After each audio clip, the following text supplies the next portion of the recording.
Hi, welcome back to Just an Everyday Fan. So let's talk about the elephant in the room. I wasn't going to make this, but I thought,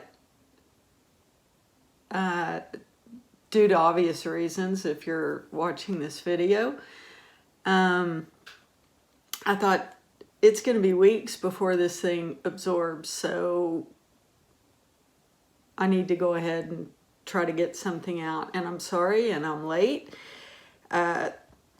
So I had and no, for those of you that are thinking I'm a victim of domestic violence, no, it's not the case. I took a bad fall and I was in the hospital last night, and I got out just before the Fever game started. So I wasn't at my best, but I tried to turn the game on and I tried to watch, but it was very difficult. So this eye is pretty much rendered useless. I mean, it's completely closed. So I can't see out of it. The other one's kind of blurry. And I had some bad headaches and nausea. And so I'm not altogether me, so bear with me on this. I was in and out for the game last night due to the nausea and the headache. But I did notice that Sophie Cunningham and Tawana Bonner were getting into it.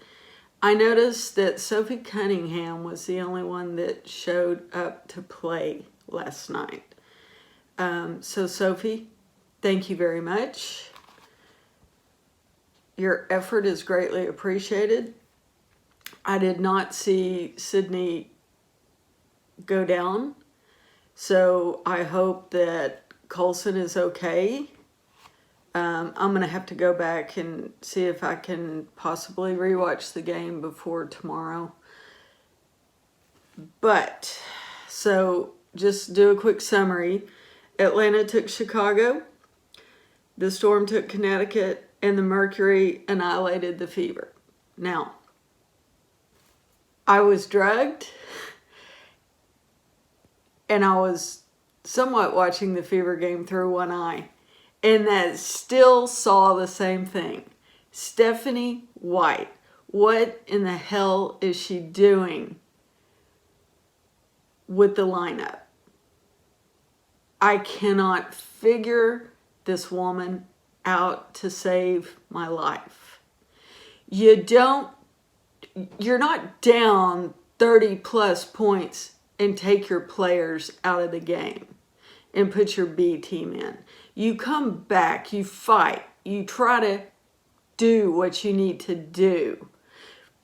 Did Stephanie just think, well, this is already a loss, I'm pulling the players that I think need to be pulled, and I'll leave some players in? No one was hitting. Again, she pulled Chloe Bibby out, someone that could have possibly helped us. I know Chloe wasn't hitting her shots, but she could have helped us on defense. This seemed to be a somewhat physical game. And I know that Alyssa Thomas got 3 triple doubles in a row, and that's great. I love that for her. But let's talk about what Caitlin Clark would have done this season had she already been in. She would have already broken that record. She would have already set more records than that. Okay, her first game out, she hits a triple-double. She was on fire until her injuries. So Alyssa Thomas making 3 triple-doubles in a row, I'm pretty sure Caitlin Clark would have already done that had she would have remained healthy this year. Let me know what y'all think about that in the comments. And I started thinking, what are our expectations for these players? Because, I started thinking about myself. So I took a bad tumble. I had to go to the hospital for obvious reasons. And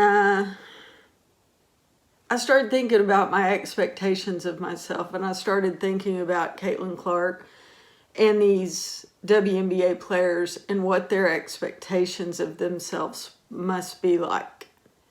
To know every time you go out on the court, everybody expects you to put up 35 points. Everybody expects you that every time the ball leaves your hand from the logo shot, it's going to be made. That's a lot of pressure.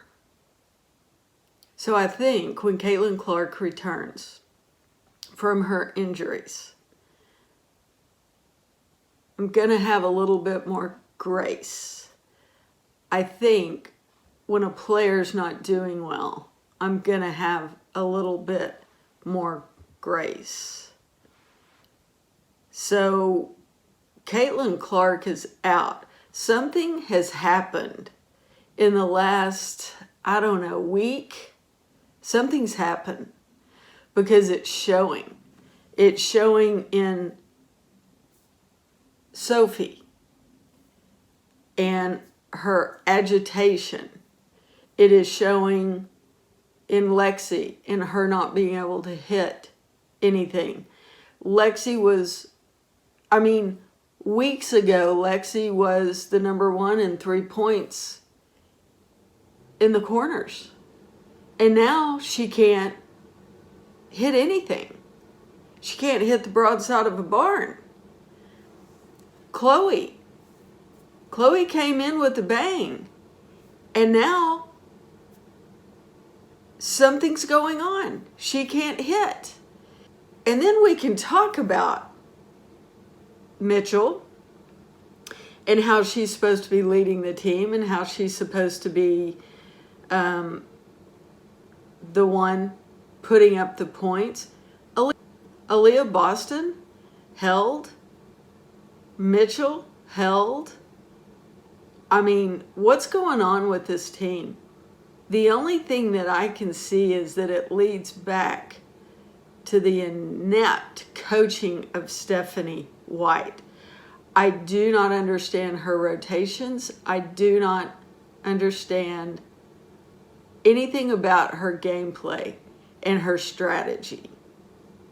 I don't understand when she pulls people out.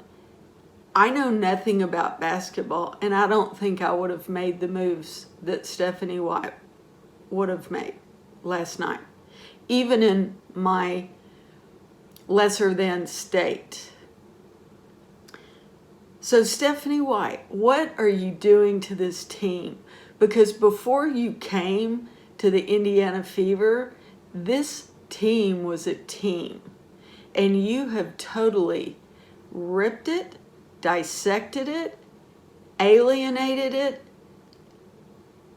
and you've made it into one of the worst teams right now, functionally, mentally. Their capacity is gone. And you look at some of these other teams, like Dallas, and yes, they're down in the standings, but they're playing well. They have an organization that's trying to build an actual team around Paige Beckers.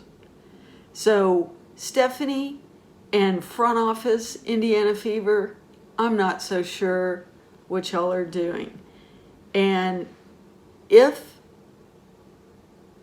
any of the rumors or thoughts that are coming up about Chloe Bibby being waived, I will absolutely not like the Indiana Fever much anymore.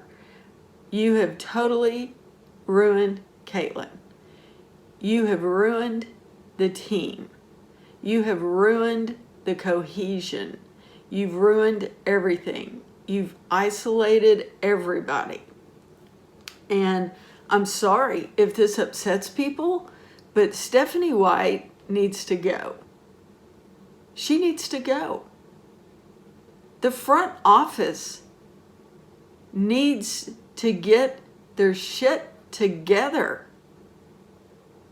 You have some of the most talented people on your team, and yet this is what you do.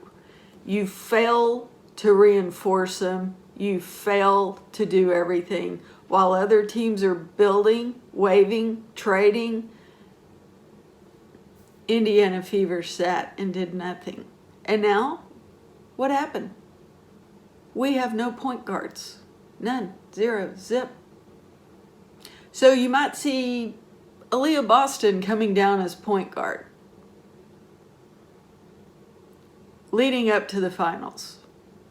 Stephanie, you've done a really bang-up job. Thank you very much for ruining this team. Until next time.